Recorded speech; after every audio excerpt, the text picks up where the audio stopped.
So, sa mga nagtatanong kung ano nga bang meron sa ating Mitsubishi Versa van,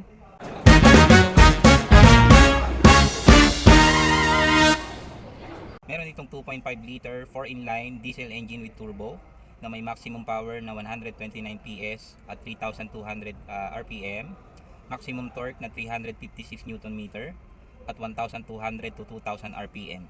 So 5 speed manual gearbox ito, rear wheel drive, and i-check natin ang interior. So ayan, naka 3 spoke leather wrap, analog meter cluster, monotype stereo, dial type aircon controls, 12 total air vents, 4 sa harap, yan.